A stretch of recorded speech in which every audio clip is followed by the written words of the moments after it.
I think we could take a lot of ethical advice from smarter entities. But we might also want to have a debate with them about it and actually shared understandings. You actually want to weave our preferences and our discourses into this system in the right way. Ideally, we should become a kind of cyborg civilization where we both have superintelligence guiding and coordinating us. If you're below a certain error threshold, you can combine error-prone processes in such a way that you get a new process that has a much lower error rate. I believe that something like this might happen with AI. There is a kind of transition in reliability, but once it's reliable enough, you could make this redundant system, make the reliability go up enormously. Welcome to the Future of Life Institute podcast. My name is Gus Docker, and I'm here with Anders Sandberg. Anders, welcome to the podcast. Thank you for having me. Could you say a little bit about your background? So I'm usually presenting myself as an academic jack of all trades. I started out studying computer science and mathematics. Then I took a course about neural networks and kind of fell in love with the brain. So I took neuroscience courses, psychology courses, a bit of medical engineering. And then I ended up in the philosophy department of Oxford University at the Future Humanity Institute. So these days, when people ask what I am, I say some kind of futurist, philosopher, something.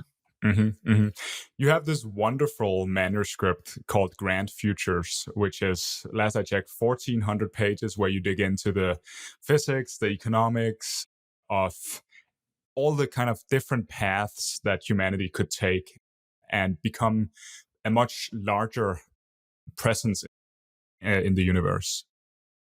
Could you say what's the status of that manuscript right now?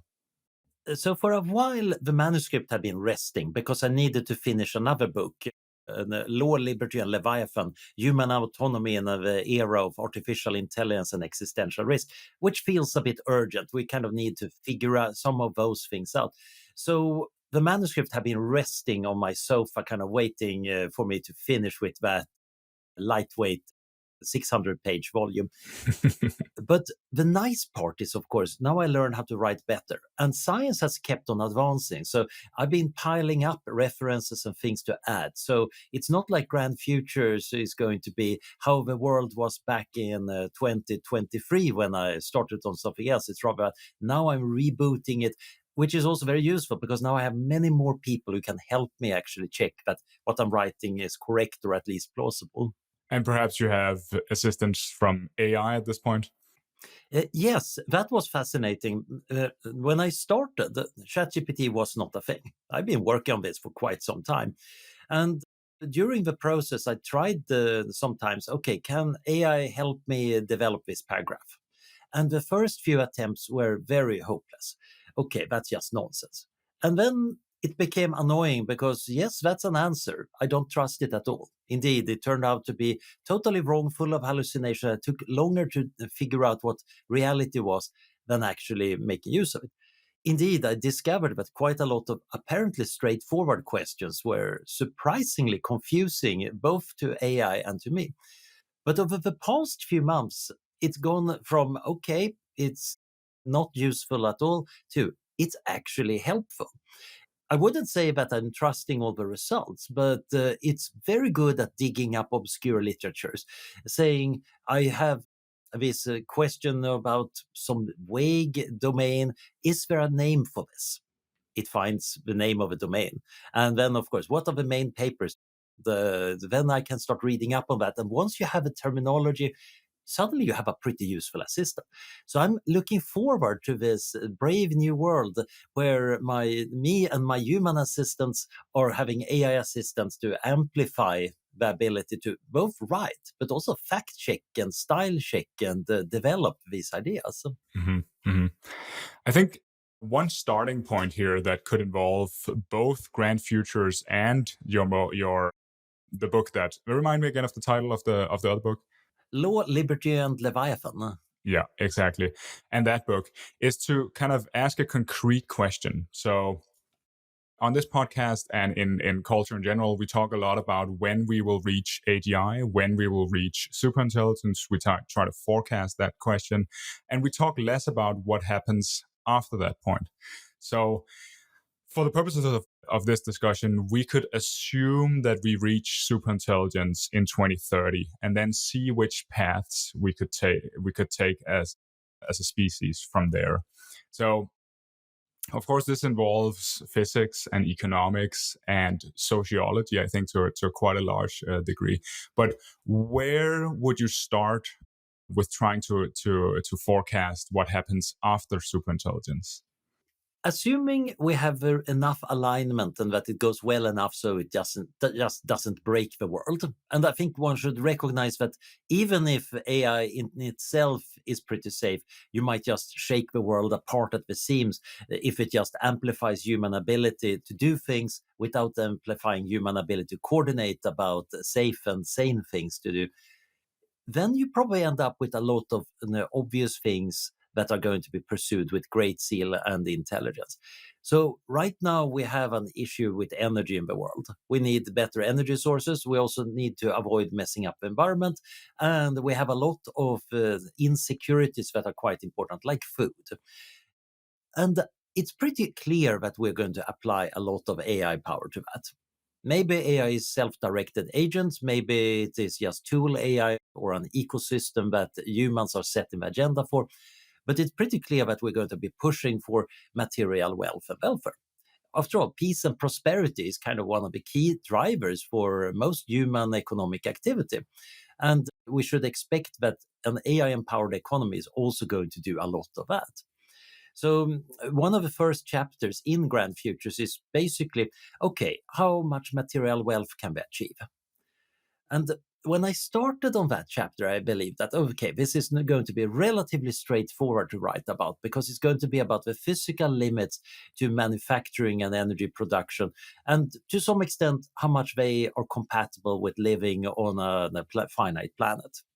It turned out that there was quite a lot of weird economic sidetracks and indeed even psychological sidetracks that made that chapter much more unwieldy and much more exciting than I had expected.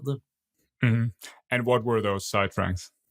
So, when we think about a world of enormous wealth, at first people would imagine golden palaces and as much food as you can eat. That's kind of what our ancestors would have said, oh, that's what to go for. They would, of course, also have said, oh, I want as much fat, sugar, and salt as possible. That's the dream life. And we kind of know, actually, that's not very good for us. But certainly being able to make any material object that is useful is something we want to do. We want to solve the fundamental manufacturing problem. This is where I think Eric Drexler's vision about molecular manufacturing and atomically precise manufacturing in the long run, which might not be terribly far away if we get superintelligence by 2030, is actually going to transform the world. Even if you say, okay, that's unrealistic, we're just going to have 3D printers and robots and biotechnology, that already produces a world where you can get most stuff relatively cheaply and easily. The really interesting part, however, is that when you think about wealth, if we think about the lifestyle of the rich and famous, it's not that much about that we eat enormous amount of food and that we have a lot of cars. We certainly have a lot of cars, but the food is fancy food. And although the villas might be large, it's more about that they're elegantly furnished and they have a lot of people waiting for them. That is, of course, what we actually mean by wealth these days. We're quite post-materialistic in the sense that we want services. So we want that massage. We want to have that personal coach. We want to have those assistants doing whatever they do to keep our wealth flowing. So the other part of wealth is, of course, actually services. Now, the good news is if we actually manage to get AI to work really well, we're going to get services very, very cheaply. So that would mean that we could all have that entourage of robot software servants giving us the massages and managing our bank accounts and doing the legal stuff for us.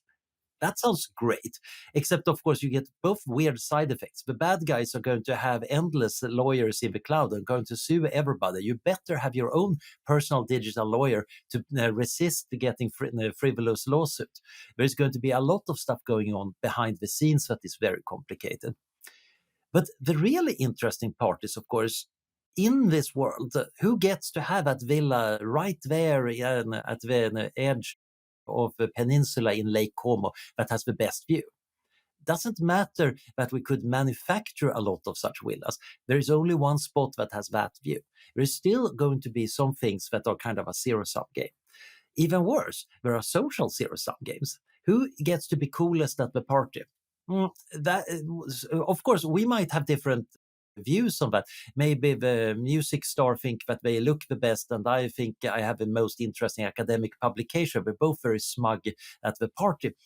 But there are things that even in a world of material and service post-scarcity are going to be limited. And then we get to the final, most interesting part. Why do we want all this stuff? Well, people would say, well, it makes me happy. And that happiness is actually the real resource we want. And of course, philosophy has been going on for thousands of years about that. That's what we should be aiming for, not getting as rich as the Athenians, but we should be content with what we got. How do you reach contentment? Maybe you can have your AI life coach give you really good advice, but there is probably also aspects of brain functioning and psychology, not just healing us so we don't have depression, but actually coming up with better ways of being very, very happy. Happy in an effective way rather than drooling in a corner in the opiate enjoyment, but actually being able to have a really fulfilling life. So that gets to an interesting aspect of post-scarcity, actually bounding our enjoyment of the world. And maybe that means that actually we don't want those gigantic villas and the endless entourages of robots. We're going to be instead living a simple but very, very happy life. I think we're going to see a mixture. We're going to want to have both a golden palace and good spiritual contentment. But this is going to be a tricky thing. It's not going to be that trivial to solve, even perhaps for superintelligences. There are, there are quirks of human psychology that means that we are very concerned about hierarchies and status hierarchies. And these games are, as you mentioned, not everyone can be the coolest person at the party. And so is there any way to intervene in our psychology such that we can steer away from zero sum status games? I think there are ways. There are certainly some people around that are not in zero-sum status games. There are the nice people who don't care about these things. And presumably, since that is an aspect of how the brain works in them, we could replicate that. We could imagine that we studied these saintly people and figure out a way of becoming saintlier. There are interesting issues here. One is, of course, figuring out how it works. But I think that is something more advanced psychology and neuroscience would be able to do. We know, for example, in psychology that there are two different kind of status. There is dominance, the kind of bullying status you get, prestige. You're really good at something and people admire you for it. And both of them are a bit rewarding. It feels very nice to know that you're very good at what you do, or for that matter, to bully people and feel that I'm on the top of the pack.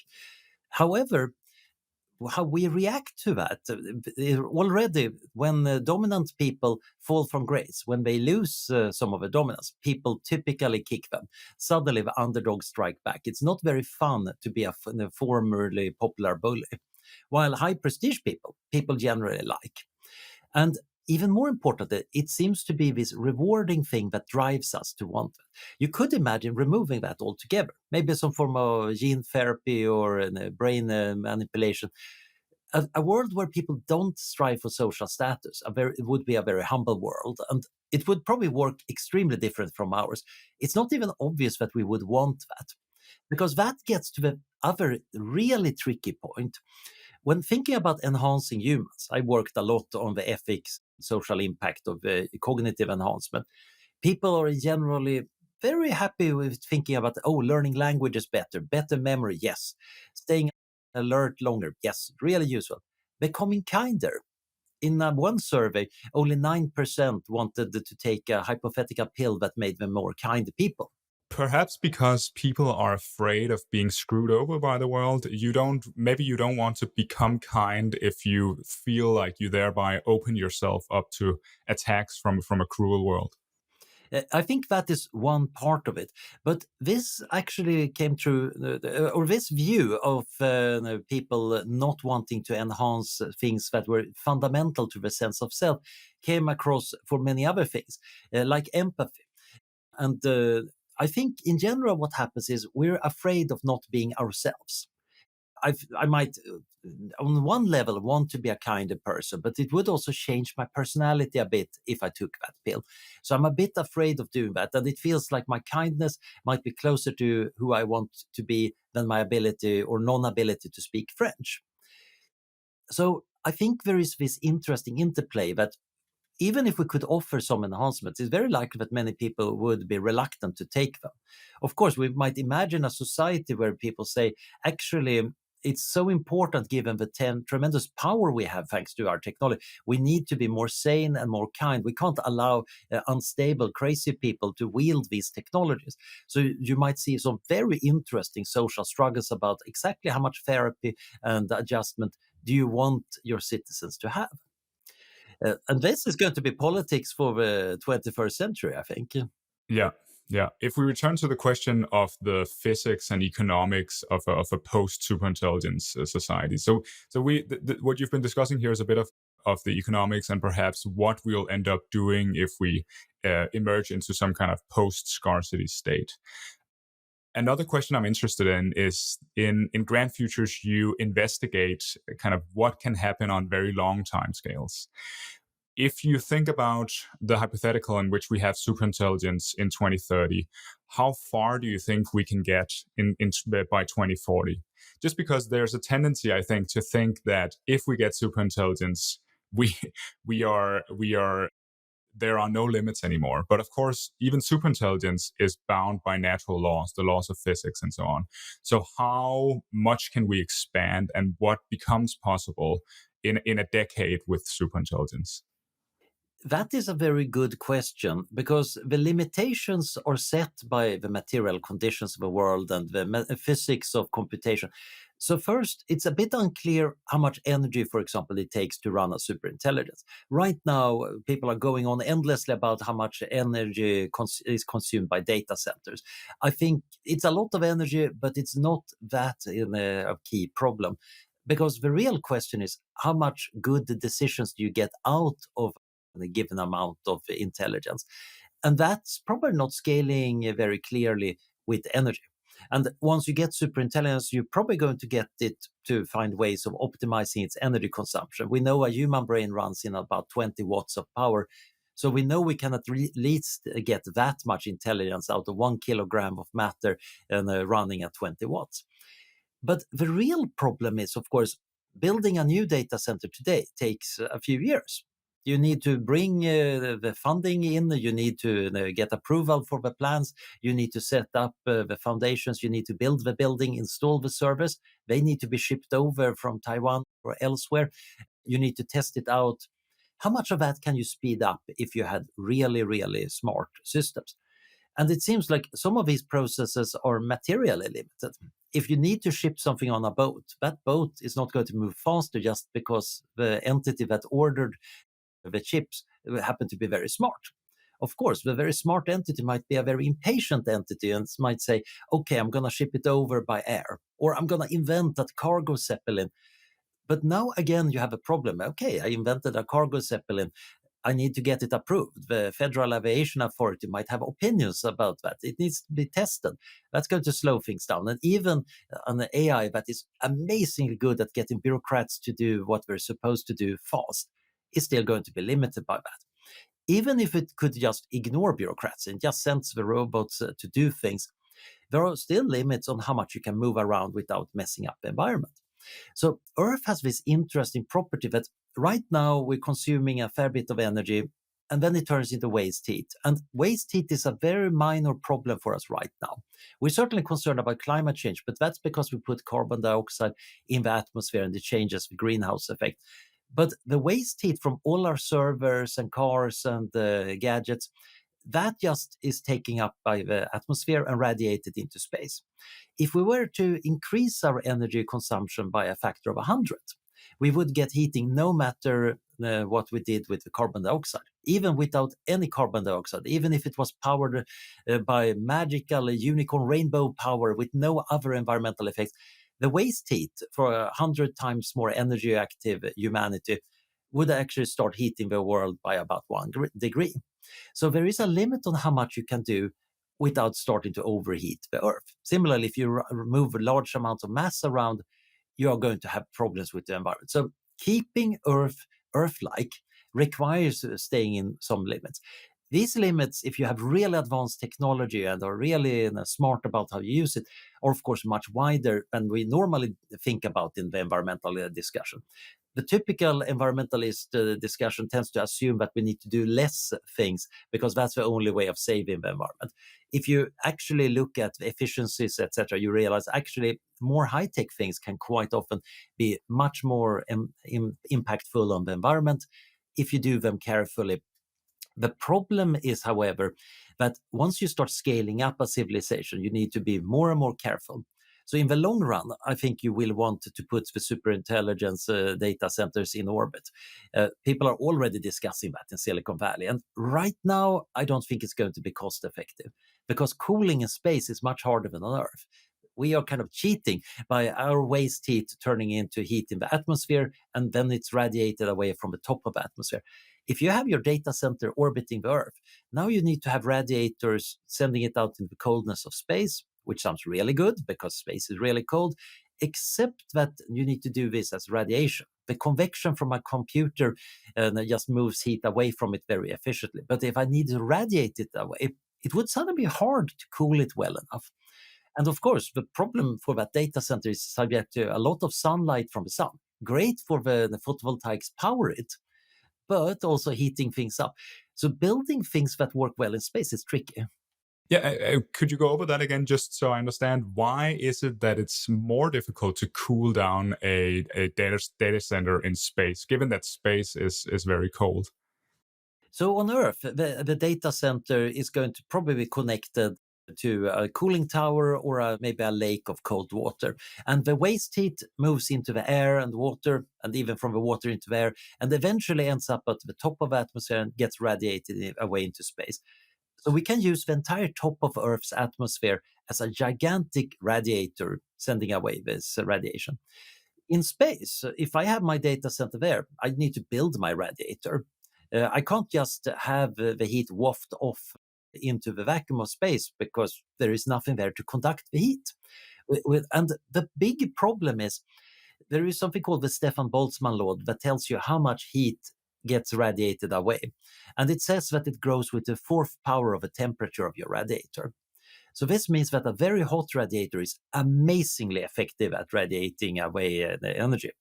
The problem is a cooler radiator is less effective.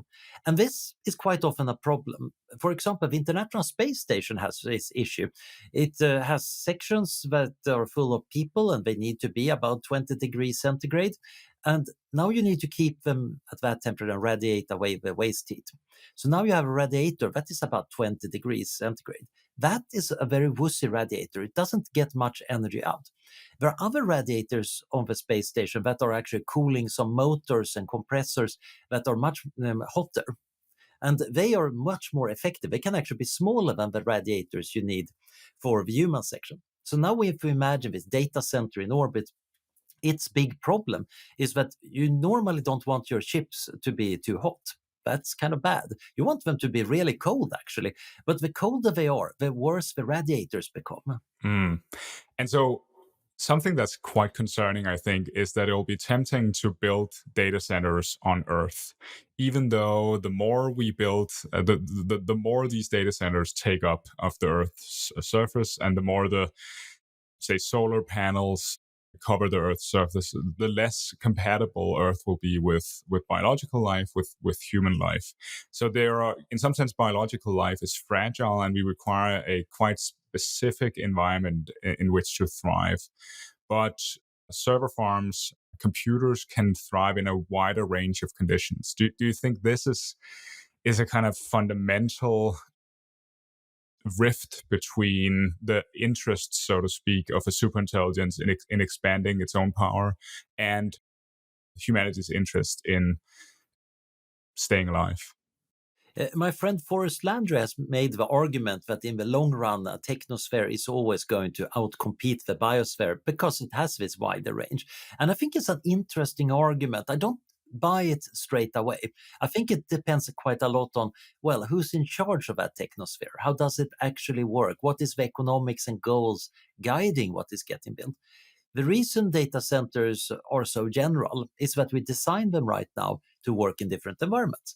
So the typical data center, well, that's a big building where people in shirt sleeves can go around and repair the service. It can't be too hot because then it's going to be ineffective. But there are other people working on data centers that actually literally have in a container on the seafloor. They have different performance, but they are designed to do that. And we can imagine constructing data centers that are intended for the Arctic or tropical jungles or space. So there is a design issue here. But that design thing is, of course, a fast transition. The evolution has taken millions and millions of years of coming up with organisms that can thrive in different environments on Earth. But in this case, you just plonk down a bunch of engineers in a meeting room and say, ladies and gentlemen, we want to build a data center that works very, very well in the Taklamakan Desert. And they start designing away. And within a few months, there is a bunch of servers standing in the desert. Now, that rapid ability to change is very different from natural evolution. I do think that we are going to intervene in biology too. I don't think there is anything sacrosanct about biology. So we could probably speed up evolution by doing technological evolution. Indeed, synthetic biology is a good example. And in a world with superintelligence, it should be fairly easy to redesign biology. But that doesn't mean that you can just redesign our ecosystems to thrive if there is loads and loads of data centers heating everything up. That's not how we're going to solve it. In particular, because I think we don't want to transform things too much. We have this conservative view that actually the biosphere should probably be green and blue and it shouldn't look totally alien. There's probably going to be some pretty interesting environmental discussion about repairing environmental damage we have done in the past if we get rich enough and flexible enough to do that. And now we're going to have a struggle. Should we restore a large part of the world to how it was before humans arrived, or maybe even earlier, or should it be some kind of parkland? You have a lot of options. And these choices are going to be big, contentious political issues. But the deep issue that you pointed out is interesting. Technology is more open-ended because it's guided by intelligent action.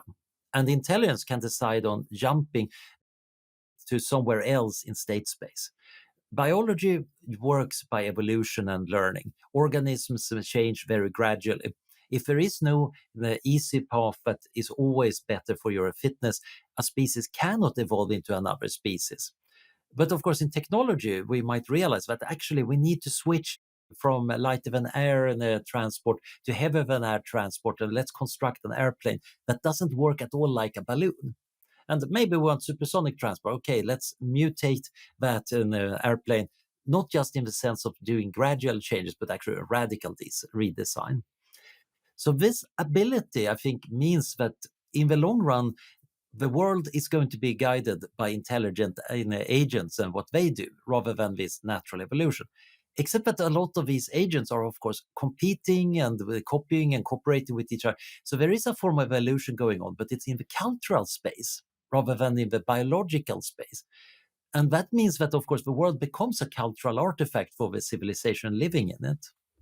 It's an interesting discussion to think about what is it that will actually determine the shape of the future here. Is it say the fundamental limits of physics as you explore in grand future, or is it more determined by culture? This is I mean, my kind of naive guess is that culture is what matters most in the short run, whereas perhaps physics is what matters most in the long run, such that culturally we will determine what we'll do, say from 2030 to 2040. But ultimately, over hundreds of thousands or millions of years, we are probably, if we survive as a culture, we're going to explore various limits of physics in a bunch of different directions. Do you think that view is correct, that culture is more significant in the short run? I think it might be significant both in the short run and long run. We're certainly limited by the laws of physics, and they are much nicer to think about for me because I can say things in a more rigorous way. The light speed limit, there are kind of profound reasons why you can't move stuff faster than the speed of light. The laws of thermodynamics are true for us mere humans and for future superintelligences. Even when you cheat about them, that those cheats have their own costs. There are limitations, and they place boundary conditions about what you can do in the future. So I can make a very confident prediction that in a million years, the intelligence from Earth is still not going to be in the Andromeda galaxy because it's very, very unlikely that you can break the light speed limit. So even those superintelligences, even if they are racing to Andromeda, they're still on the way getting there. But why are we going there? That's a cultural question. It might be because it's a religious goal, it's a pilgrimage. It might be because it's an art project. It might be because we're competing fiercely for all the resources. And this is culture, and it's extremely open ended because it has so many degrees of freedom. If we look at current society, a lot of the activities we're doing are not terribly bounded by the laws of physics. Certainly, I need to pay my energy bills, but they're not enormous. I don't spend a lot of time working per week to just get fuel. I don't need to spend that much of my resource on that. The amount of resource I spend on getting food to survive are pretty minimal. If I had been a hunter-gatherer, or if I'd been a kind of pre-human living in the forest, I would have spent essentially all my available time on that. Now, this has changed because as we get richer in a material sense, we are able to use the other resource for other things that we care about: social interactions, intellectual work, spiritual work. And the end result is, of course, that the activities we do becomes much more diverse. A colleague of mine, Karim Jabari, wrote a really interesting article about whether taking backups of civilization by making refuges in the case of a disaster, if that makes sense from a survival standpoint versus actually backing up the unique part of our civilization. And his point was, if you look anthropologically at societies, all human societies are full of their own cultures, but you can get much more culture and it's much more unique the more well off you are. Hunter gatherer societies are certainly different because of their environment, but they're very constrained by the environment. You can't actually lug around a temple and a library if you're nomadic. If you're having an agricultural society, you can start building your temples and libraries, and now you have more options for different styles. But typical Bronze Age civilization will make pyramids because they're fairly straightforward to make. Once you get to Iron Age civilization, the options become bigger and bigger. Your civilization becomes more contingent. So I think that a super civilization where you have super intelligence and reach the material limits might choose extremely different things. It might be that it's all very green and it's aiming at preserving life or spreading life across the universe. It might be that it cares about welfare of beings and it's working very hard on making sure all entities it can reach are happy. Or it might be doing science or competitive economics or all of the above at the same time in some complicated political framework. There's a sense in which if you look at history over the very long term, or say from the emergence of humanity as a distinct species until today, you get this sense that we are expanding and that the pace of change for humanity is accelerating. And perhaps you get this slightly religious feeling that we are being pulled towards some destination where we will fulfill our potential. Now that is in some sense teleological thinking, and I'm not sure how rigorous that is. But do you think in some sense we are being driven to expand by forces we don't fully understand? Do you think we have some kind of cultural evolution where those institutions and those the people that drive us towards more growth, more expansion, tend to win out simply because they control more resources, such that civilization or humanity, however you want to say it, you want to model this, is pushed towards more growth and a faster pace of change? I think it's a kind of ratchet effect. On the micro scale, people are running around doing all sorts of things for all sorts of reasons. But of course, people are people. Most of us have somewhat similar goals about survival, social recognition. You can fill in the Maslow hierarchy of needs, but we're also very different. But from that, of course, you get patterns emerging. There is a reason economics actually makes sense. Supply and demand is a pretty solid finding. It's not as trivial as most textbooks make it out, but you do get this effect. If you have somebody being more effective than somebody else, generally they can outcompete others in that niche. Except, of course, we humans are very good at coming up with ways of changing the niches. Just because your company is doing really well doesn't help you if I got better lobbyists and make sure that the laws are written in my favor. That's true, but then you also have competition between countries where there's no world government, and we have in some sense anarchy between countries. So such that if one country creates a more competitive environment for their companies, they'll tend to attract more companies, and so kind of resources and talent will shift into that country. Yeah. And the interesting part here is that you have these effects that actually do generate patterns. So saying that it's all totally up to human autonomous behavior is a mistake, because human autonomous behavior generates institutions and patterns. We get markets, we get various forms of complex institutions that we use to solve coordination problems. I think Friedrich Hayek was very right in that markets embody a lot of knowledge, and our institutions in society are the result of a kind of cultural evolution that generate things.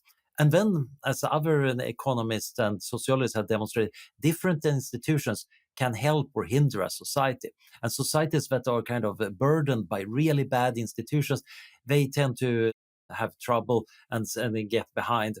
And then sometimes it's so badly that, okay, but you need to do a revolution and add new institutions, usually copying from more successful societies. So, in the really large, I do think that there are these very big trends. I think they're not coming around exactly because of some kind of strong law of nature, but it's a bit like how evolution tends to do optimization. It's haphazard, and sometimes weird mutations do happen just out of sheer chance. It's not entirely deterministic. But on a large scale, you see a general move. If we look at economic growth in the world for the past 2,000 years and probably far beyond that, it's been a pretty smooth exponential with slight wiggles because of the fall of the Roman Empire and the Black Death and the World Wars. That is really impressive, because we're talking here about billions and billions of people acting on their own, but generating these overall patterns. The problem with macro history is, of course, that both people tend to think that they can predict too much from it. And quite often it turns out that these predictions don't work that well. Predicting the future is surprisingly hard. I think, for example, most macro history totally misses the risk from existential risk. Actually, if we have a nuclear war, that economic exponential is actually going to have a pretty nasty break. If it's a survivable nuclear war, it's probably going to keep on recurring, and we get a new exponential, but it's getting delayed by a few centuries. But if we go extinct, well, that's just the end. But I also think that rules can change in interesting ways. And this might, of course, really transform things. Right now, humans are the only intelligent actors. In order to do work, you need labor, and that is humans. But we're increasingly having machines. And right now, we're just amplifying it. But it might very soon be that if I need a lawyer, I just spin one up in the cloud. If I need 10 lawyers, well, I spin up 10 in the cloud. And the economies of scale mean that why shouldn't I run 1,000 lawyers and have them give second opinions, and then 100 lawyers evaluating the second opinions and getting the best ones? Suddenly, the amount of labor being applied for maybe my frivolous lawsuit became much bigger. And that might change how this actually works. It might change the dynamics, it might change the fragilities. So I think there are big patterns in history. And I think if we zoom out even more and try to think about what's going on here, I do think that we see life in a very general sense, starting out as simple. It replicates, it uses its environment, it evolves towards being better at doing that. It gradually expands, it might change its environment. Then it gets better at adapting to environment, and eventually brains emerge. And then in an instant. These brains take over. And now what is expanding is not so much biological life as intelligence, transforming matter and energy into forms that are suitable for it. And that might, of course, still go awry in all sorts of ways. But I think we see a phase transition actually on the large scale of matter in the universe, from inert matter sitting there and just maximizing entropy more or less, over to more dynamic matter where there are various complex processes going on, to life, to intelligence. And intelligence is interesting because the goal of intelligence is typically getting desired outcomes, even if they're very low probability from the start. But I can make it likely that I have a bookshelf by buying it online and then assembling it using tools. Finding a bookshelf out in my garden would be very unlikely, but I can make use of the fact that not just that humans can make bookshelf, but we set up an entire economy, make it very easy for me to get it. And if we need to solve a new problem, like curing a disease, suddenly a lot of low probability events start happening. And before you know it, vaccines are everywhere and the poor virus didn't know what hit it. Hmm. So this actually leads me into my next question, which is, how do you think superintelligence would disrupt our current institutions? So if we're thinking about markets and governments in particular, and perhaps to constrain the question, we can think again of a hypothetical scenario in which we get superintelligence by 2030, and then think about what institutions would look like by 2040. So the problem with updating institutions is that they're full of people who are very much guarding their own jobs. So any change in how you run an institution, that means that your job description is going to change, is going to be resisted fiercely. One of my favorite examples is that the pulse oximeter, the little clip-on thing you have on your fingertip measuring your blood oxygenation, it's spread over a span of 10 years across intensive care units around the world. And it was unproblematic because yet another beeping device saving lives, and it didn't change the workflow. Meanwhile, laparoscopic surgery, where you don't have to make a big incision, took about a generation of surgeons because you need to work in a different way. And I think the same thing happens to economics and governance. So you get AI. How do you use it? Well, the most obvious thing is, of course, right now that everybody having to write a boring report uses ChatGPT to write a report. And maybe they don't admit it, but most bureaucrats taking these reports are using a LLM to read the report and summarize. Did they say anything important here? That creeping modification is going to happen on a larger and larger scale. In many cases, this is a very good thing. You don't need superintelligence to improve governance. You could just have systems approving things that should be obviously approved, so you can get governance running 24/7. You might send the more contentious cases to people higher up. You then end up with this interesting creeping cyborgization of our organizations. So Max Weber, in his famous view of bureaucracy from the turn of the 20th century, was arguing that rationality means that bureaucracy expands into this iron cage, as he vividly described it, because having this neutral organization is effective and implements the political will well. And he would, of course, say that AI is just continuing this. We're just going to eventually end up with an algocracy. Instead of having individual bureaucrats deciding things, you replace them with algorithms that can be totally reliable. And I think that is going to happen even though the administrators and bureaucrats are going to fight that tooth and nail. You're going to see the lawyers and doctors very clearly lobbying all the governments to make sure that you always need to have a lawyer and doctor rather than an AI to get legal or medical advice. But what you also get is, of course, that you can optimize things when starting new organizations. So I think the market is probably going to be a place where you see the most radical changes because traditional companies, they're basically bureaucracies. They might be slow in changing. There's going to be a lot of middle management that doesn't want to be replaced. They might want to replace those unruly engineers and art directors and other annoying people, but they don't want to change. And they are also good at retaining the position because they're management. But then you have a competing company, which might be one of those fired unruly engineers who just set up himself as CEO and then has a dozen or 1,000 or 1,000,000 very, very smart virtual employees implemented it. And I think those companies are in the long run going to win. And the long run might actually not be terribly long. That depends a little bit on how competitive the market is. But if you get super intelligence, that means that I should be able to get super managers to handle the AI. I might get super marketers, I might get super engineers, and I might get super advisors. So the only thing that I put in was the will of starting the company and maybe some initial capital.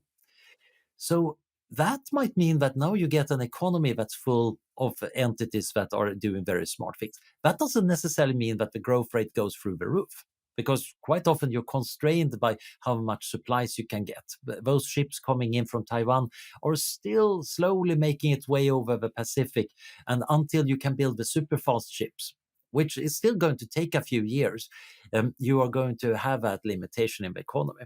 In Germany, there are still rules that certain contracts need to be signed and stamped in the proper way with seals.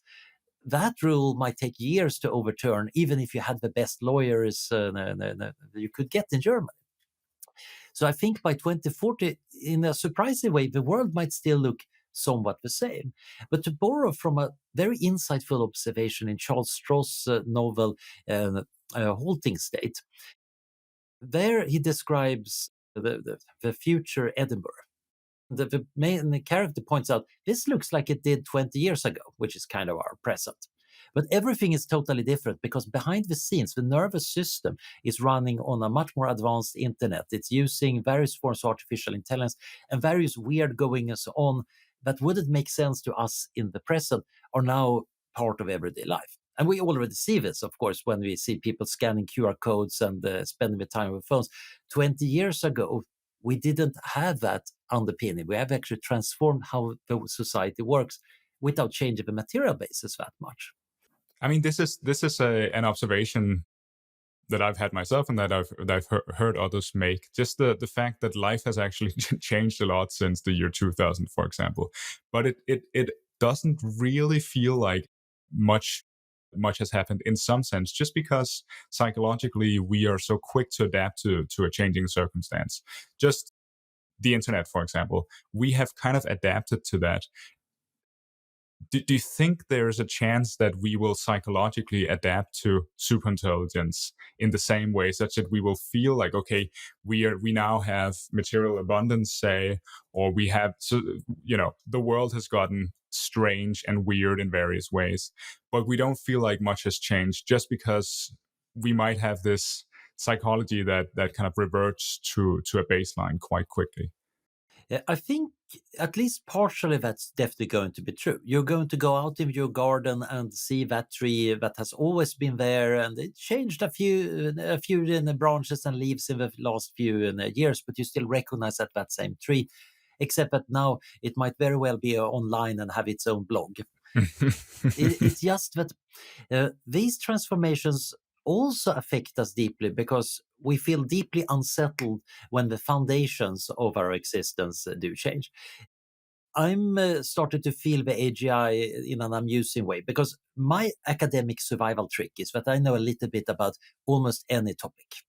I can riff on almost any subject, which is great. I can run around between different departments and try starting collaborations.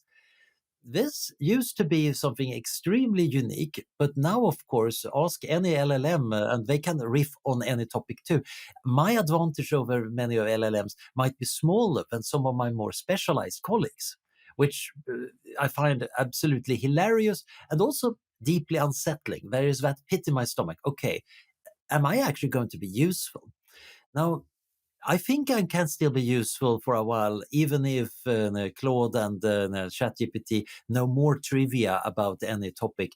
And that is, of course, because right now I can still kind of ask the right questions. I know what is important. I know how to connect things. But superintelligence might very well be able to do that. It might actually be better at figuring out what's important. Indeed, I'm very bad at keeping to the real important question. I get sidetracked by fun, curious questions instead. Now, the really interesting thing is, of course, a world where you have superintelligence available, not listening to advice from it would be a very stupid thing. And it starts, of course, when the manager at the company doesn't listen to the advice of the AI. Well, that's going to be worse compared to actually listening. So it's going to be worse for the stock price. So another piece of advice is, of course, fire those managers that don't listen to AI advice. The companies that do that are going to be more successful. You get a gradual takeover in some sense. The president that doesn't listen to a super intelligent advisor, somebody combining the diplomatic knowledge with Kissinger and the technical astuteness of Feynman, yeah, that is a president that is going to be at a disadvantage compared to that country where the president actually did listen to the very smart advisor.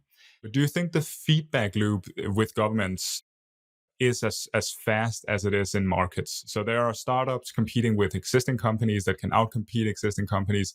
There are, maybe in some sense, you could say there is an analogy, but there aren't really startup countries. Of course, there's, as I mentioned, there's competition between countries, but it seems rather slow, and it seems like presidents and leaders of countries that aren't implementing AI would be able to survive for longer just because the competitive pressures wouldn't be as strong in governments. I think the inertia is higher. So I think there are, as you say, there are a few startup countries. You find a few interesting examples like Estonia, which in some sense is a startup country because it's a relatively new one and it also haven't got a too sclerotic government yet. It tends to happen in human institutions. So one interesting question is whether AI might entrench that tendency. So we might get super powerful institutions that defend themselves in a very clever way and in order to not change, or whether instead this adaptation becomes faster. Because those super advisors, the first step is they just give advice. And then you get a feedback loop on how quickly do you turn that advice into action. And for most political purposes, you don't need to do that very quickly. Indeed, most governments take in information at an exceedingly small and slow rate. If we think about America, for example, when people vote every 4 years, that means that they're sending information about who they want to run the government and what values should be. But if you think about it as bits per second, it's not that many bits per second. I did a calculation a while ago, and I think it was something like half a bit per second. That's not a very impressive input in terms of bandwidth. Now, in a market, of course, you get way more information from the prices. In practice, of course, a government actually listens to what people say, but you could imagine using AI to get much higher bandwidth information into government, into markets, into decision making. And this might be particularly important when there is a crisis. Most of the time, you want things to follow routine and you don't really care about making fast decisions. But suddenly, when something hits the fan, you really want to make a quick decision. Yeah, so there are these wonderful systems in earthquake-prone zones that detect earthquakes and signal to trains to start slowing down. So by the time the earthquake hits them, the light speed signals have already passed by and told the train to reduce speed to reduce damage. You can imagine doing the same thing, of course, in a lot of other crisis situations. And at first, people will say, yeah, but we will always have a human in the loop. But gradually, of course, the problem is the human is going to be too slow. And this is again where you see the creeping automation. We see that in drone warfare. So right now, drones are mostly being flown by people actually maneuvering them directly. But of course, there is a lot of controllers you can just run for autopilot flying.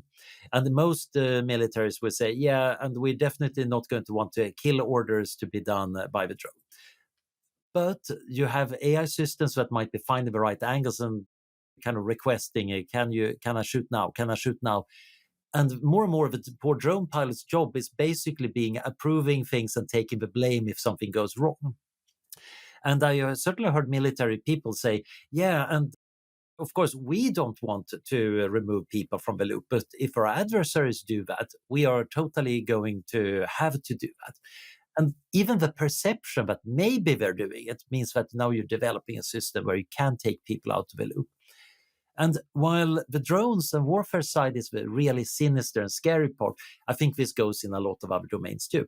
If there is a sudden stock market fluctuation, we already got switches that actually stops things if the stock market moves too fast. That's probably a fairly sensible reaction. But you can imagine economic policies that also happen. If suddenly in the middle of the night the interest rate does something crazy, maybe you don't shouldn't wait until you've woken up the head of the central bank, but maybe you want some piece of software dealing with that and then waking up the head of the bank. Hmm. Hmm.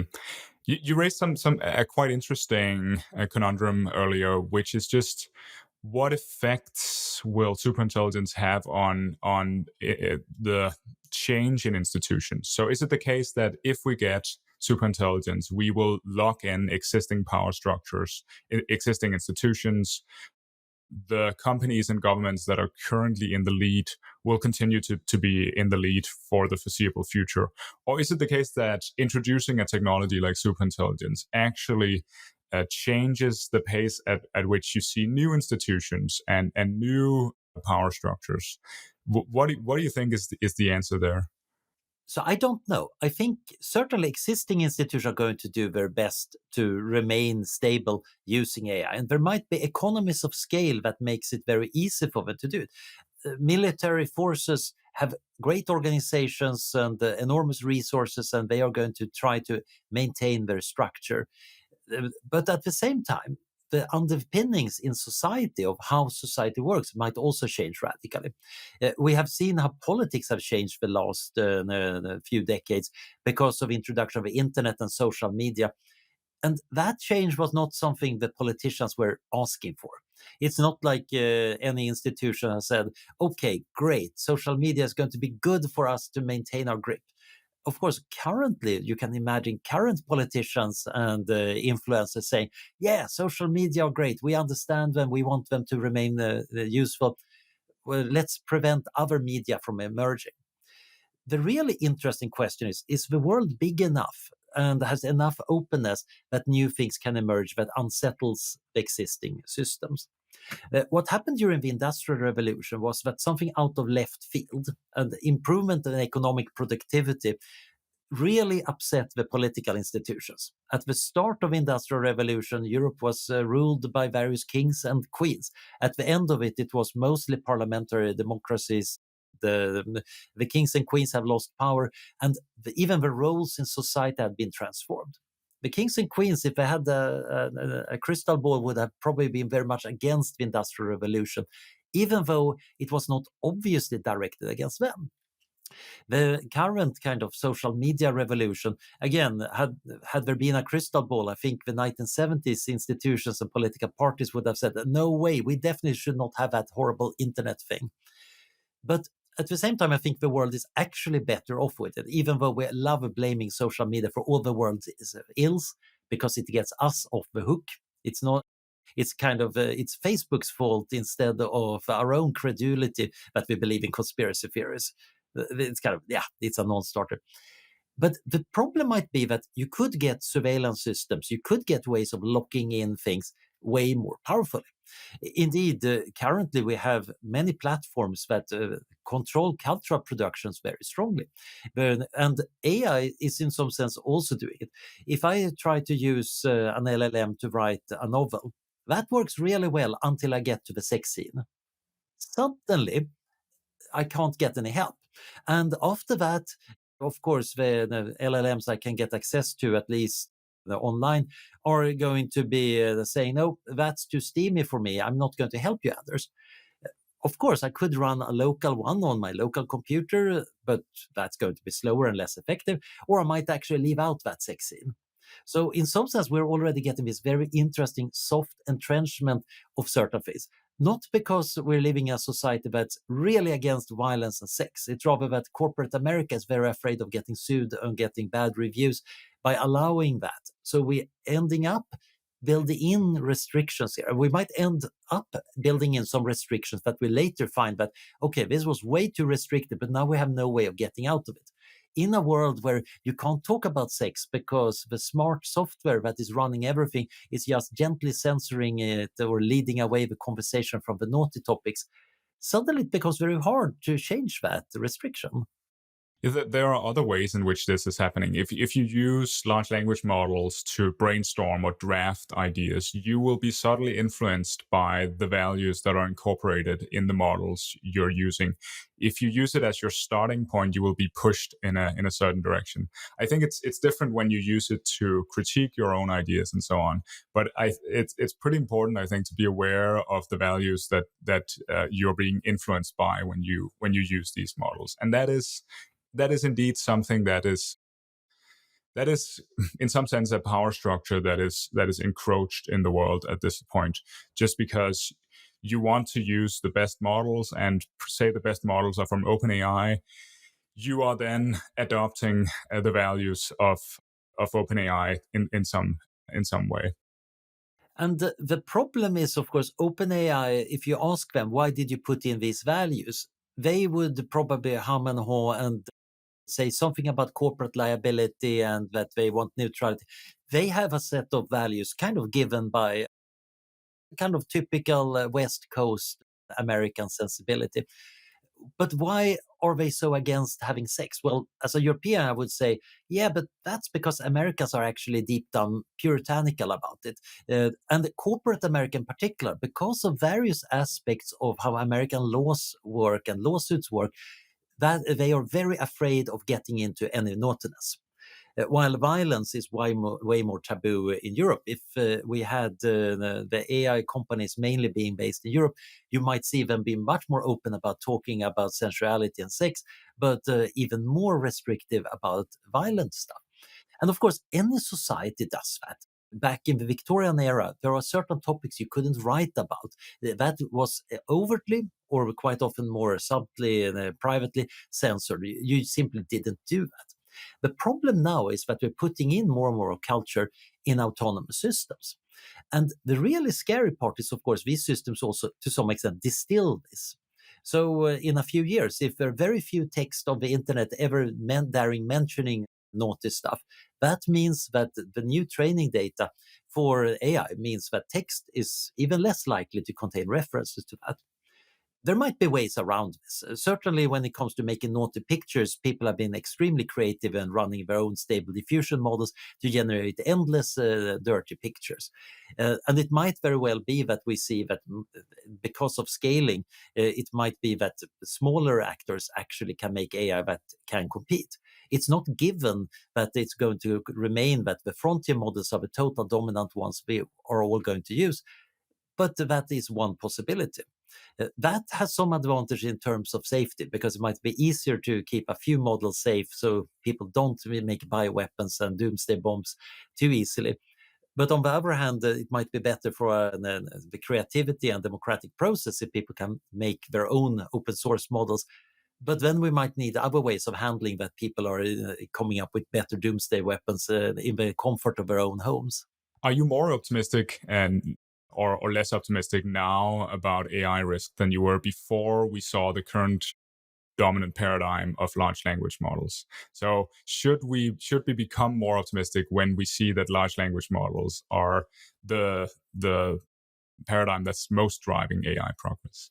I have this mixed feeling. On one hand, the LLMs demonstrated that it seems to be surprisingly easy to get a fair bit of alignment just out of human production of text and ideas. When we started thinking about AI safety back in the late 90s, our models were very much more based on logic programming and reinforcement learning. And it seemed very much that, okay, AI might go off the rails and it might be extremely hard to even get it to understand that there is something called humans in the world. Okay, LLMs actually get that because we're already in some sense embedded in our social world to a very large degree, maybe even a too large degree. It's not given, of course, just because a language model happily tells us that it's friendly and it wants to follow the law and be ethical, that it actually would do that if it's doing an actual action in the world. But it certainly seems very easier to grip on.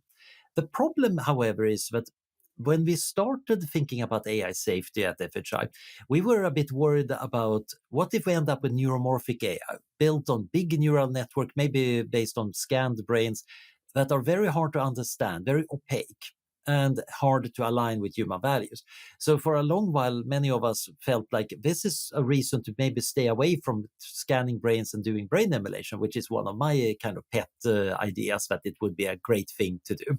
After all, it's a good way for us currently biological humans to become post-human eventually, assuming a long laundry list of philosophical and scientific assumptions.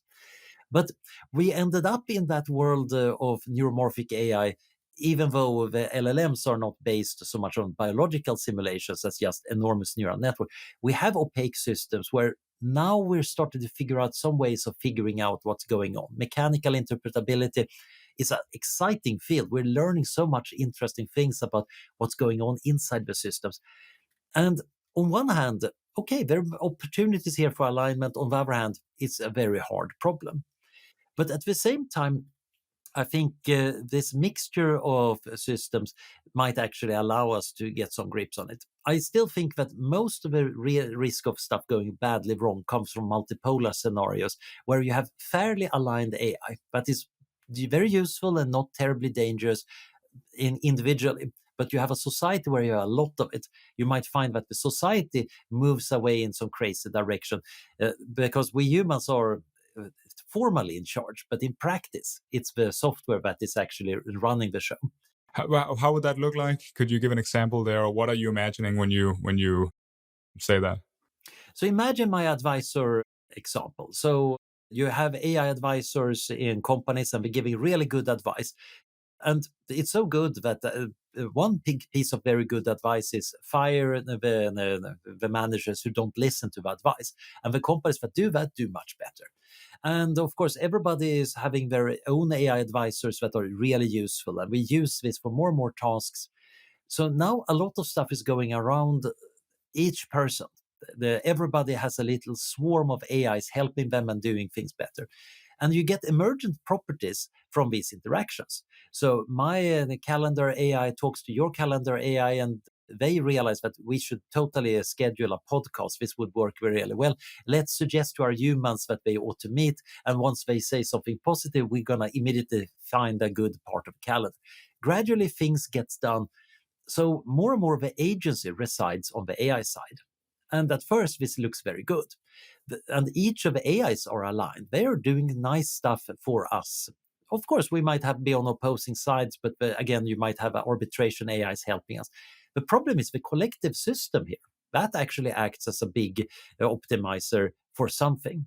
That something was not set by humans. It's just an emergent property. It's a little bit like how a market optimizes for certain things. But as we know, markets can also have bubbles. Markets can have crashes. Markets can start optimizing for things that nobody in the market actually wants. And this happens on electronic timescales by systems that are much smarter than us and might also have various forms of agents we can't even understand. So we might notice that the world is getting weirder and weirder. At first, everything is nice, and when we ask for what's going on, we get good explanations for AI. It's just that it keeps on getting weirder. And gradually we realize, wait a minute, why is the world getting optimized for that? Why is the nickel price going off so much that AI companies are now colonizing the asteroid belt to get more nickel? And nobody can really explain it. And eventually we end up in a world that is totally optimized for things that no human selected and is not valuable to any human or AI for that matter. Basically, you have this interaction matrix between things that has been randomly set. That one is not aligned, even though all the parts are aligned. This is a very different disaster scenario from the one where you get one superintelligence that has been told to make paperclips or optimize stock market value and taking over the world and optimizing for that. Here we have an emergent system, which might not be intelligent or conscious or anything. And we might say, oh, this is horrible. We need to stop this. So we try to take actions. But it might be very hard to coordinate actions against an entire system from inside. So that is kind of my favorite disaster scenario. This is a kind of gradual disempowerment or loss of control of the future. that happens in a subtle way. But I'm just wondering, if you go back to 1800 or 1900 and you query the people there about the world of today, might they say, well, things have gone totally off the rails. We are now optimizing for things that we did not intend to optimize for. The world is weird. The world is moving too fast, and so on. Is it the case that we can handle more change, even in the things we're optimizing for, than we might imagine? I think that is very true. I'm a transhumanist. I think that we should be upgrading ourselves as beings. I want to have a bigger brain. I want to be able to think deeper thoughts. I want to stop aging. And many people say, wait a minute, that's weird, Anders. You're kind of a weirdo, and the future you're very enthusiastic about sounds scary to me. I don't want to live in that future of genetically upgraded people. And we might have a disagreement about it, but it's a very human disagreement. The people from before the Industrial Revolution, they might say, you're living in a really crazy, weird world, but the weirdness is about human stuff. We might say that many of the institutions we have and the values we have are really good. And then we might have a profound disagreement about, let's say, gender equality and gay rights. And the pre-industrial people would say, oh, that's horribly immoral. And we say, no, we actually arrived at that through a long intellectual and cultural discourse, and this is totally valid.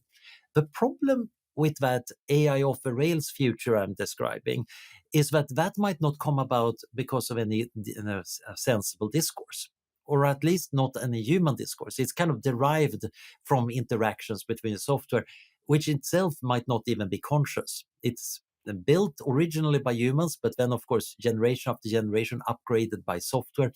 It has very little to do with what we would regard as valid and authentic human reasons. Now, it might be, of course, that you could say maybe it's still a successful civilization. There are some people like Jürgen Schmidhuber who just thinks that we should let the AI loose across the universe and have the best utility functions compete with each other, and then it's going to be all glorious and beautiful. I'm not so convinced about that. I wish I was as optimistic as he is, that we get this natural convergence on the best possible future. I don't think that is natural. I think you actually need to work on it. And that means that you actually want to weave our preferences and our discourses into the system in the right way. You want the AI to be aligned not just individually with us, but also that we gradually have an AI aligning itself with our civilization, and that the civilization comes together in the right way. Ideally, we should become a kind of cyborg civilization where we both have superintelligence guiding and coordinating us, but we humans are also providing important input in setting the goals and values for this, without necessarily that being just one way. Because I think we could take a lot of ethical advice from smarter entities, but we might also want to have a debate with them about it and actually shared understandings. The problem might happen that we have set up systems without getting the objectives right, without getting the feedback loops right. And this is, of course, tremendously hard because already our normal human systems are mysterious and as they are. The way our politics is going wrong over the place is kind of a good demonstration that even when it's people doing autonomous stuff and talking to each other, it can already go wrong. So we are in trouble, but I think the trouble is more subtle than the paperclip maximizer. That one is still a physically possible risk, and I think we should be concerned about too powerful smart systems. But I think the real threat comes from this kind of coordination failure. Mm-hmm. So say it's 2040 and I'm stressed out about the pace of change and the world is seems weird to me, and I ask a super intelligent researcher, say, to explain why the world is optimized, or is optimizing in the direction that it's optimizing. That super intelligent AI might be able to give me a fantastic answer, a very convincing answer, an answer so good that it's difficult for me to differentiate between whether I'm giving the real explanation or whether it's optimizing for simply convincing me. If we want a dialogue with future super intelligent AIs, how are we how are we keeping up with them, where we kind of maintain a dialogue about what we would want the world to look like? So that gets to that interesting question about what kind of explanations can we get from AI.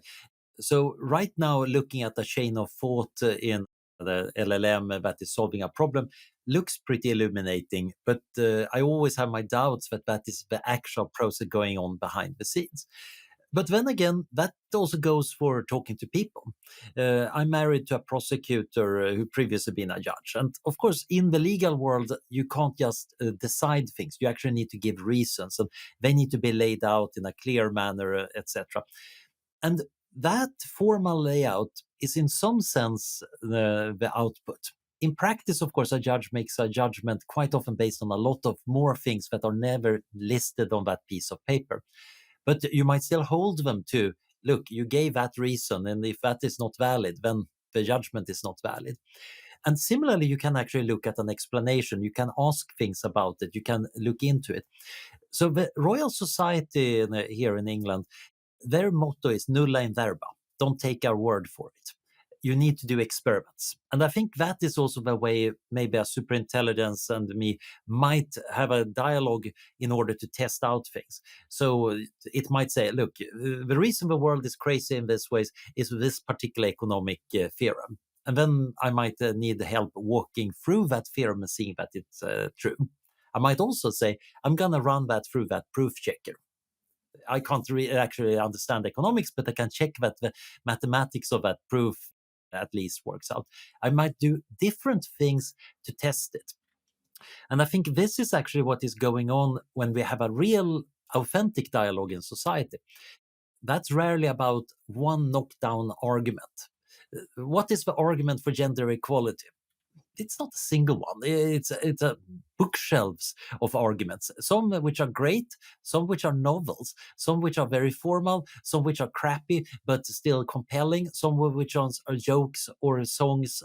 There are very many forms, and you can kind of use the multiplicity also to constrain things. Now, one risk is, of course, with enough superintelligence, you can get that bookshelf of fake arguments. Maybe superintelligence find it very easy to just blabber on and make things that are not true.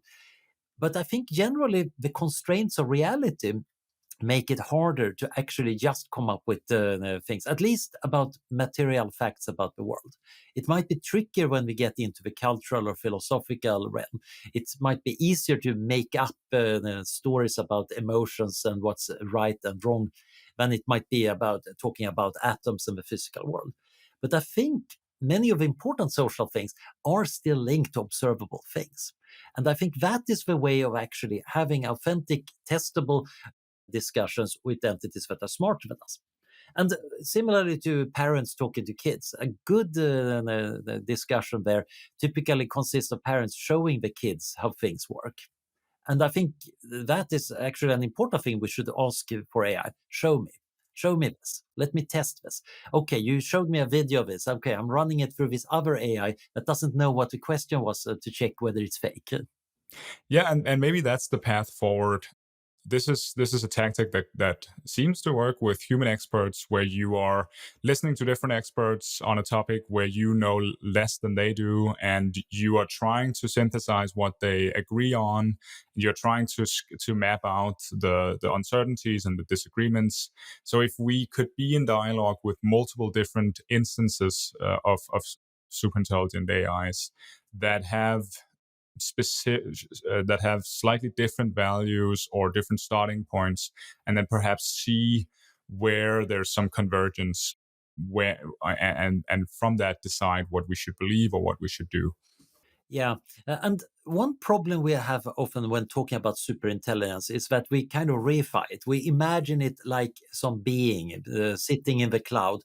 But you might actually have specialized systems that are, in some sense, super intelligent in more narrow domain. So my friend Eric Drexler has been arguing that actually building this agent-like big superintelligence, that's a very dangerous and stupid idea. And actually, we don't really want that.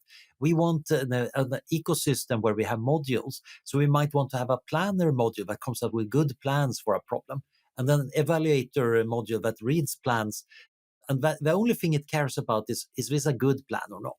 And then a third one that takes the winning plan and implements it really well. Now, these three systems themselves don't have any agency. they're unlikely to go off and invent bad things because it fits their evil scheme. There's still risks with even this kind of system, so it's not a perfect solution. And I think a world with superintelligence might actually have systems that allow us to get super explanations, and then we might also have super checking of explanations and other tools. We might want to think about what cognitive tools would we need in order to live in this world. For example, in a world that is changing very radically and fast, obviously you want to have some kind of guide to help you, or probably several guides. You might actually want a bunch of guides giving you slightly different forms of advice. You want maybe your life coach and your job coach and your intellectual coach, and maybe even sometimes have them debate each other and see, okay, what comes out of that. But we might want to invent these things now before they even can exist. So when they can exist, we get them as early as possible. Do you think a world with superintelligence is a world where we are better at prediction and therefore the world is more controllable in a sense? So, over the past 500 years, say, we have made a lot of scientific progress, we have more knowledge, we understand the world better, but we are still quite bad at making predictions about the evolution of social systems, what will happen in the economy, what's going to happen between countries, what is the world going to look like in 2050. Do you think superintelligence is enough for us to predict the future much better, or do you think that these predictions about social systems are intractable such that superintelligence wouldn't be able to make inroads here? I think it's going to be a bit of a mixture. So in my Grand Futures book, I talk about extremely long-term futures. And one important question is, can we even make predictions? And the answer is yes, in astrophysics, this is great. We can make very good predictions about the orbits of the planets. And assuming that we don't start changing the orbits of the planets, that's going to remain tractable. But I mean, isn't maybe that's the entire point here? Because if we imagine one of these grand futures, we will we will begin to affect the physical universe to a larger and larger extent, and so in some sense, an increasing share of the universe becomes something that we are influencing, and we are a part of a social system, right? So it a world with superintelligence also pushes in the direction of more unpredictability. Exactly. So the interesting part here is that the astrophysics predictions, as long as nobody interferes, are very reliable because you don't get any actors. You have chaotic systems like climate or the atmosphere of the sun, and they are harder to predict. The weather is harder to predict than climate because in climate we're more interested in the kind of average long term. But when you get over to the human side, fashions and the stock market, they're anti-predictable. They are deliberately try to evade prediction. If I knew what would be cool to wear next year, that would not be the optimal fashion. It needs to be a bit of a surprise. If there was a pattern in the stock market, I could make money by exploiting that, and that makes the pattern disappear. So what happens is basically on the human level, on the cultural level, we get these fundamentally unpredictable events. Now, you can sometimes go too far in claiming this is unpredictable. Karl Popper famously argued that macro history was totally bunk. He was mostly having a broadside here against socialism and fascism, but he accidentally also kind of attacked macro history and kind of sunk that ship in academia for several decades. And his main argument was basically history is driven very much by ideas, but you can't know about an idea before you have it. So, hence, it's logically impossible to predict these things. The interesting thing, however, is in his book about this, The Poverty of Historicism, he also talks about social engineering. He points out that actually, if you want to have a society that works in a different way in the future, you can make it. You can actually do engineering. It's possible, probably, to control societies. He didn't think that was desirable, and he was very much kind of ignoring it for the rest of the text. But I think a world with superintelligence might very well design things to be predictable. If you think about how our society works today, it's enormously complex, but many of the institutions we have are all about ensuring predictability. There is a reason why quality control and quality assessment is such a big business. And we are very upset when the internet is down a little bit, even though in the past communications were much more rickety. But now we have created very reliable systems and we demand even more reliability. So we create reliability in many dimensions. And ideally, we do this in dimensions that matter, that are actually very good, that they're reliable. We want kind of safety and prosperity that reliably gets delivered. We don't want to get nasty surprises in those domains. Then we might say, okay, let culture bloom. Let's that might change in all sorts of different ways. We also want an open-ended future, and that's the tricky part. Because if we could perhaps lock in values, and that's a very scary prospect, because if some past generation had locked in values, we might say, given our current values that would never have come into being, of course, say that's horrible. If the Romans had decided what life we would be living, that would be a horrible world, because compassion to them was not a particularly important value. But in our culture, compassion is a really important one, and we hold it very highly.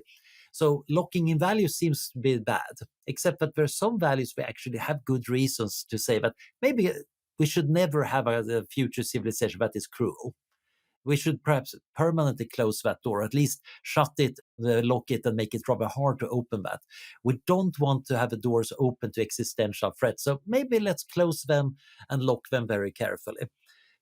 But then you probably want to have an open-ended future, because we actually don't know the fundamentals of the universe. Now, it might be that in 2040, the superintelligence says, actually, we solved it. We figured out the meaning of life and the universe and everything. It's in this PDF file if you're interested in reading it. It's 100,000 pages thick, but there is an executive summary at the start, and we should just implement that. At that point, maybe we should go with that. But I have my doubts that we're going to end up in that future.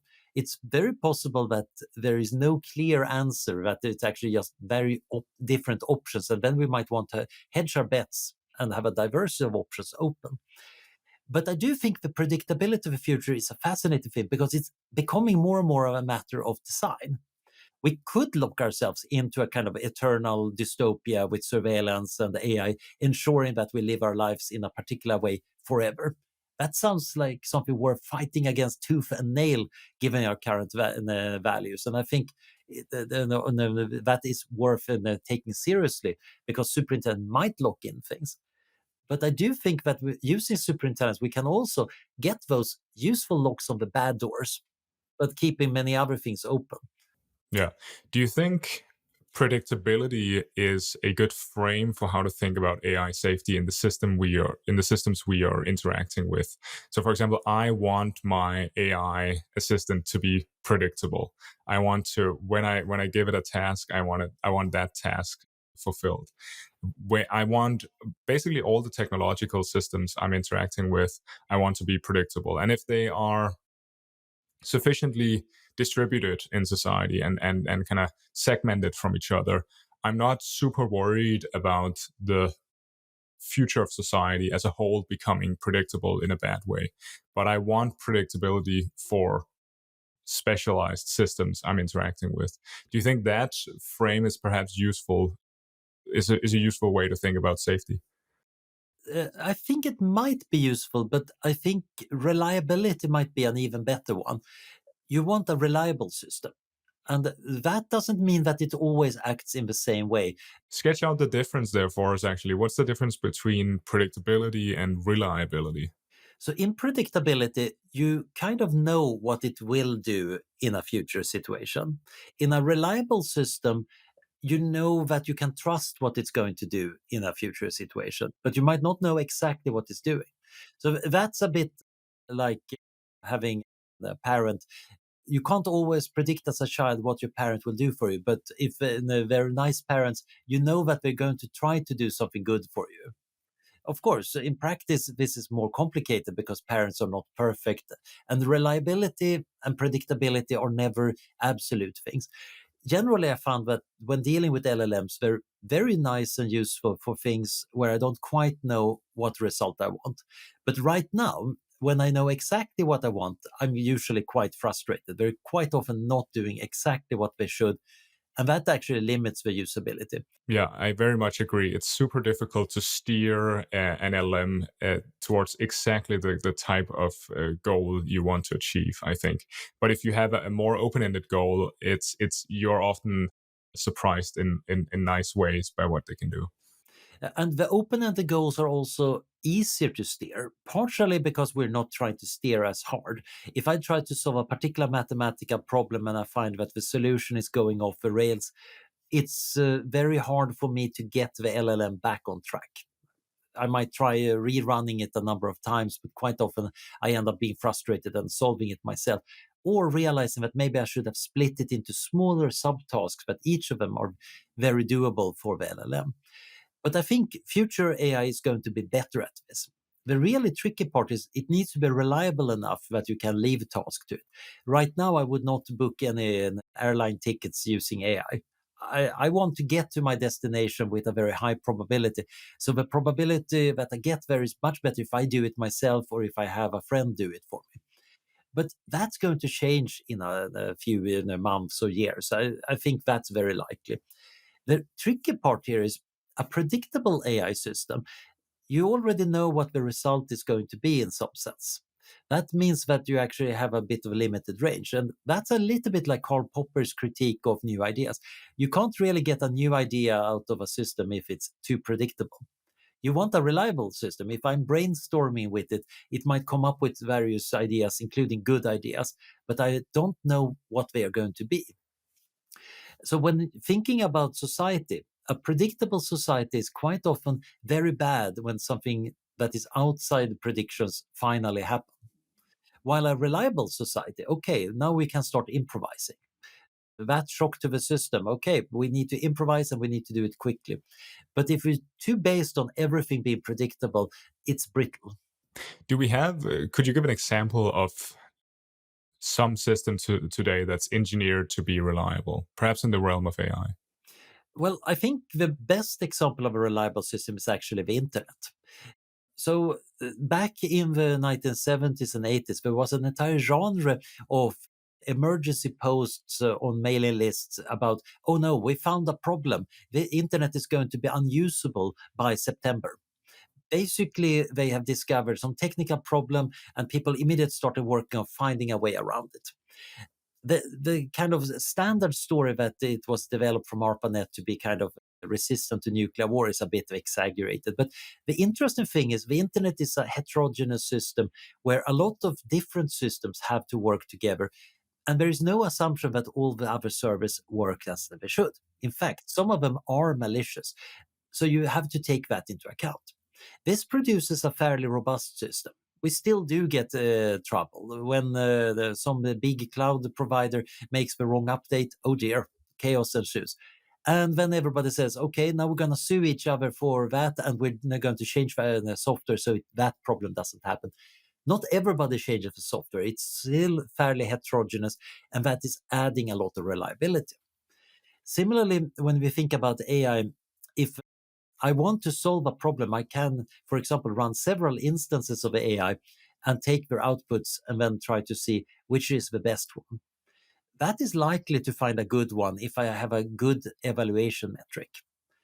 In some cases, of course, I might use another AI even to try to make a guess at which one looks at the best one, but it's still not a super reliable system. Many of the big advances more recently on solving hard math Olympiad problems consist of actually running several parallel instances in the parallel and then selecting the best results. That is a surprisingly good idea, and it's a bit similar to how our brains are sometimes working in parallel on a problem.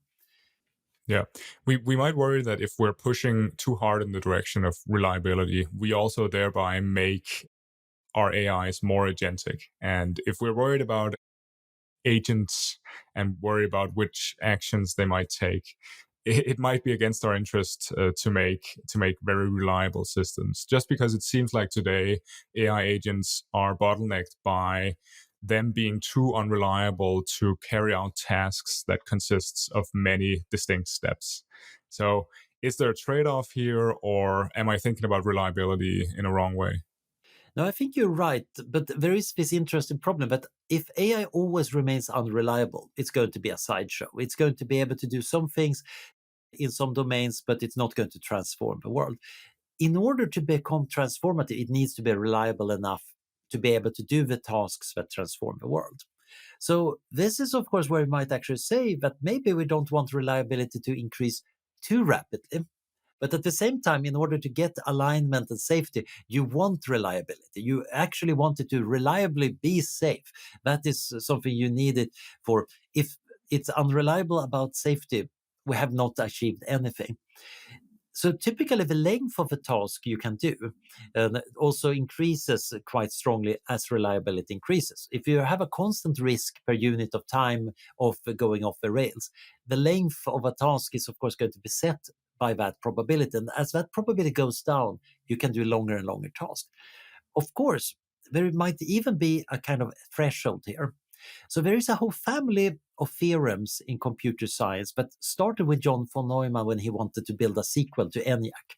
And people told him, you can't build a bigger computer. Look, those radio valves you use, they're breaking all the time. If you build a bigger computer, it's going to be broken all the time. It's not going to work. And von Neumann proved a simple theorem that, well, if I replace one logic gate with three logic gates and then have a little majority thing, then it doesn't matter if one of them breaks. And that metagate actually has a lower risk of failing than the original ones. So then you could actually keep on recursively building up this abstract machine and make it larger. And you could get any level of effectiveness. You could actually make the probability of failure very low. And this is similar to channel coding theorems and stuff in quantum computing. If you're below a certain error threshold, you can combine error-prone processes in such a way that you get a new process that has a much lower error rate. And that way you can push it down arbitrarily far. I believe something like this might happen with AI. There is a kind of transition in reliability, but once it's reliable enough, you could make this redundant system, which is kind of inefficient, but you could make the reliability go up enormously. And at that point, then an improvement in reliability just makes it smaller and more effective. And that threshold, I don't know where it is. I don't think anybody knows where it is. But I think we might cross it in the next few years, which is both exhilarating and very scary. And what makes you say that we might cross it in the next few years? Well, people are working very hard on the reliability aspect here, because obviously that is limiting both agency but also how well you can solve complex problems. So especially in programming tasks, which is of course what the big AI companies are really interested in because they want to automate programming. If a long programming task is too long, then it's just going to make bad code. And even splitting a programming task into smaller pieces reliably is also hard. If you can reliably do that splitting of tasks and implement it, now you can do coding. Suddenly they don't need that many programmers anymore and they can start improving their software by having software improve on it, and everything is going to be great.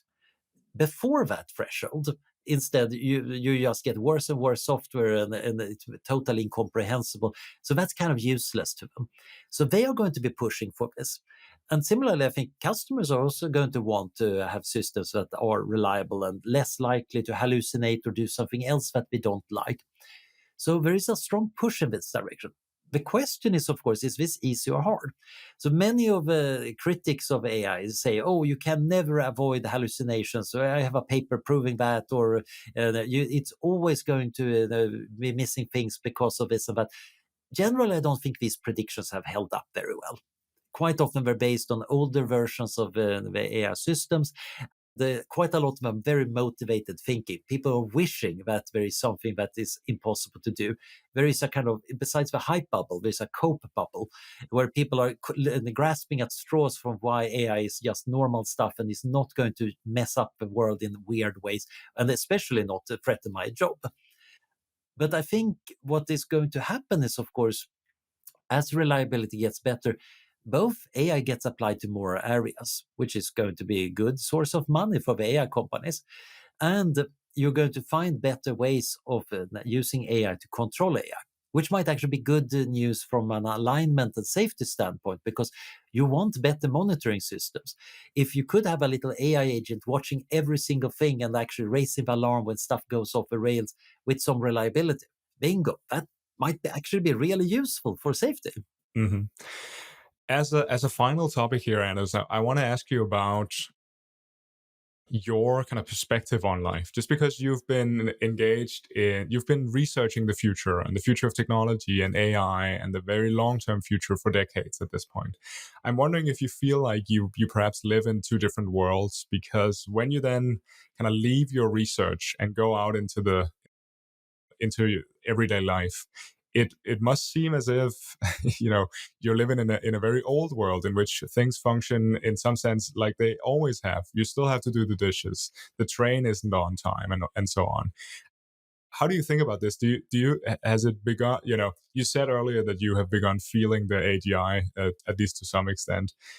So perhaps, yeah. Do you feel like you're living in two different worlds, and do you think perhaps the worlds are colliding? I think the worlds are colliding. So my kind of formative decade were the late 1980s and the early 1990s. My home computers were getting better. The very larger memory, 512 megabytes of RAM, color, wow, internet. And then I joined the Extropians mailing list, and we transhumanists were chatting excitedly about the technological singularity somewhere into the 2040s, and life extension and nanotechnology and space and AI. But a lot of that still, we expected accelerating change. And were really wrong about the speed. So we expected biotechnology to give us life extension much earlier. As a middle-aged transhumanist, I'm of course very interested in life extension. Every gray hair is a reminder that why are we so bad at handling this really complex problem? But of course, in the 2020s, life extension is actually getting to be big business. We're actually having companies and startups that are actually working on things that work well in slowing aging in the lab, in lab animals. These things are coming. It's just not as fast as I kind of wished back in the 90s. Similarly, we were optimistic about AI, but we didn't expect it to have any breakthroughs. We were like everybody else, surprised by the 2010s when suddenly things started working for reasons that to this day remain kind of unclear why the large neural networks have the powers they do. Space, we assume that, oh, it's going to arrive once we have nanotechnology, because right now, of course, nothing is happening because of NASA and the Russians. They're big entrenched bureaucracies. They're not going to be building anything. But once the new materials arrive, and suddenly we get spaceships going off made out of stainless steel instead. Okay, it was a matter of control technology for making them reusable and entrepreneurship. Okay, this shows that being a futurist means that your predictions are not necessarily getting there in the right ordering. What you want to understand is rather the dynamics. And the interesting part is, of course, today I'm living a world that is actually a bit like the future I envisioned in the 90s. I literally got a virtual reality headset lying around on a desk in this room. Way better than the VR headset I was using in the 90s, connected to a mainframe computer. And this is a consumer product. And I'm honestly not certain what use I should have for it except computer games, which is also fascinating. The life extension is happening. We're getting AI, we're getting space. Nanotechnology in the Drexlerian sense might have been dormant for a long while, but we're getting protein engineering empowered by AI that is getting there. And of course, this is mostly not part of my everyday life. When I go out and get the bus, I'm not using any advanced technology, except, of course, that actually my credit card that I'm swiping is using a near field chip. And the bus actually has internet. And actually, on the bus, I'm interacting with the rest of the world using a little device that actually was a supercomputer back during my youth, and also has a lot of the powers that my wearable computer system that I built in the 1990s and made me look like an extra from a low budget Star Trek ripoff. Well, my smartphone is much better than that system. And it's not just because of Moore's law, it's because of better app design, being wirelessly connected, etc. So I think in many ways we are living in the future. And we're just not recognizing it because we're so quick at adapting. And to some degree, I find my job as a middle-aged futurist is telling the younger people that actually things were really different just a few decades ago. And part of this is, of course, the old man grumpy. Back in my day, my computer had 1 kilobyte of memory, and you had to connect it to the television set. And I had to stop programming at 5 o'clock because then state television in Sweden turned on the radio transmitter, and it was too much noise on the screen. That might be the grumpy old man, but it's also a useful thing to recognize how rapidly things change, as well as what didn't work in the 90s and why does it work now. Trying to figure that one out. And some of these things, maybe they haven't changed and it still doesn't work. And maybe some fundamentals have changed. We can actually learn from the past. One of the coolest things about a rapidly changing world is that you actually get to transmit the information to the future in the hope of affecting the future. We want to have foresight, and sometimes that you get that by looking at history and realize how weird the past was. Sometimes you need to think entirely new thoughts and just try entirely new things and get surprised by them. Nobody expected deep neural networks to take off like they did. Nobody in the field. People were certainly hoping that they might work, but nobody could get their expectations up. Nobody expected transformers and LLMs to be that powerful. And we got that surprise. We should expect more surprises. Indeed, I expect the superintelligent systems of the future to get a lot of surprises, hopefully mostly welcome surprises. Makes a lot of sense. Anders, thanks for chatting with me. It's been great. Thank you. This was great.